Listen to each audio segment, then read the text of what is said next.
Labrīt, piekdien mēs turpinām 1. Tesalonikiešu vēstules 4. nodaļu. Šodien no 15. panta. Pēc kunga vārda mēs jums apgalvojam, ka mēs, kas līdz kunga atnākšanai vēl būsim palikuši dzīvi, neaizteigsimies priekšā jau aizmigušajiem. Pāvils šeit mierina, kā mēs redzējām vakar, tos, kas bija norūpējušies, kas notiks ar tiem, kas jau Kristu ir miruši, ja Kristus atgriezīsies, kas ar viņiem būs. Viņi sagaidīja, kad Jēzus atgriezīsies jau viņa laikā. Un Pāvils tagad saka, pēc kunga vārda mēs jums apgalvojam, ka mēs, kas līdz kunga atnākšanai vēl būsim palikuši dzīvi, neaizteigsimies priekšā jau aizmigušajiem. Un rītā mēs redzēsim, ka viņš dramatiski apraksta, kas tad notiks, ka Jēzus atgriezīsies.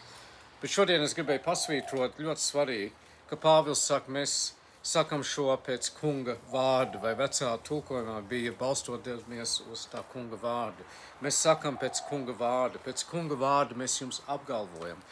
Nav daudz lietas, ko mēs varam apgalvot, nav daudz lietas, ko mēs varam dzīvē cilvēkiem garantēt, bet ko mēs varam apgalvot ir, ko tas kungs ir sacījis, tas piepildīsies.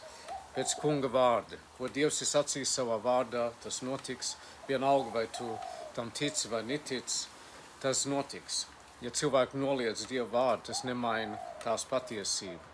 Debes un zeme zudīs, ja es teicu, bet mani vārdi paliek mūžīgi. Tā kā tas, ko mēs jums mācam, tas ir pēc kunga vārdu. Šie nav vienkārši cilvēki izgudroti sapni, šīs nav filozofijas, ko kāds ir izgudrojis.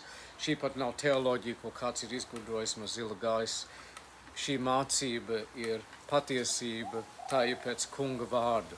Un kas ir pēc kunga vārdu, mēs varam apgalvot. Tas nozīmē, ka mēs varam 100% uz to paļauties, un arī mums to vajag darīt. Jo, ja mēs 100% uz viņa vārdu paļausimies, un ja mēs paļausimies 100% uz viņu, mēs zinām, ka mēs būsim starp tiem, kas tiks modināti, tad, kad Jēzus atgriezīsies, modināti jaunai dzīvībai. Tā kā visu, ko Pāvils šeit raksta, viņš raksta pēc tā kunga vārda. Ļoti skaidri savās vēstulēs, ja viņš kaut ko raksta, kas ir tikai viņa domas, viņš arī to pasaka. Viņš saka, tās ir manas domas. Bet šeit viņš skaidri un gaiši mums pasaka pēc kunga vārda. Mēs ticam, ka Jēzus ir miris un augšām cēlies, tāpat arī Dievs tos, kas Jēzus žēlastībā aizmiguši, augšām cels līdz ar viņu. Pēc kunga vārda mēs jums apgalvojam, ka mēs, kas līdz kunga atnākšanai vēl būsim palikuši dzīvi, neaiztieksimies priekšā jau aizmigušajiem.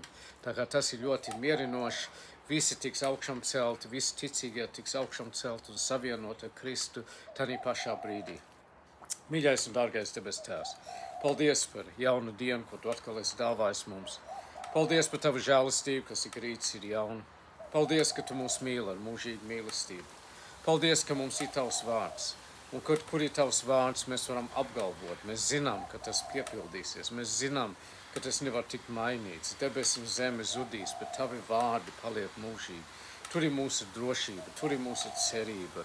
Uz tā mēs, kungs, paļaujamies. Un mēs pateicamies, ka mēs varam paļauties uz tavu vārdu. Mēs paļaujamies uz tavu vārdu vien. Mēs dzīvojam no tavas žēlastības vien. Paldies, ka tu mūs tik ļoti esi mīlējis. Kungs, svētī šo dienu, ko tu esi dāvājis, stiprini mūs ticībā, palīdz mums staigāt tavā gaismā un arī būt gaismu, kas atspoguļo tevi. Mēs lūdzam, lai tu ņem mūs pie rokas, lai tu mūs vadi šodien.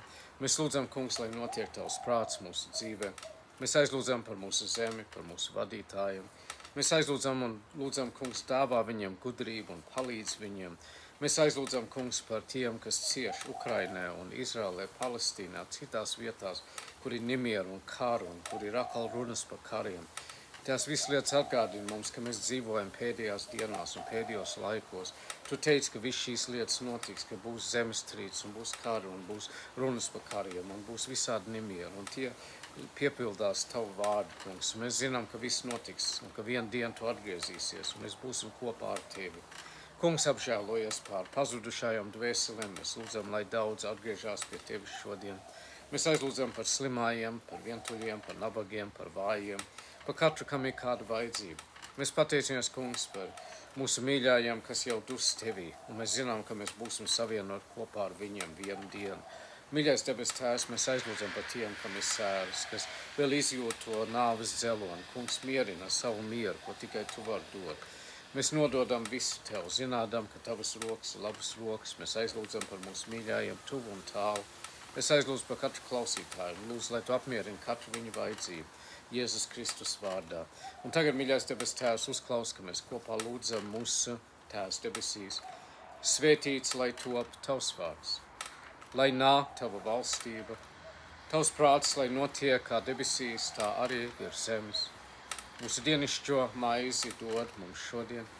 Piedod mums mūsu parādus, kā arī mēs piedodam saviem parādniekiem. Neieved mūsu kārdināšanā, bet atpestī mūs no ļauna, jo Tev pieder valstība, spēks un gods mūžīgi mūžos. Āmen. Tā, mīļie draugi, lai svētīgi jums šī diena, Dievs ir jums, līdz atkal tiksimies ar Dievu palīgu, es ceru, ka tas būs atkal rītdien.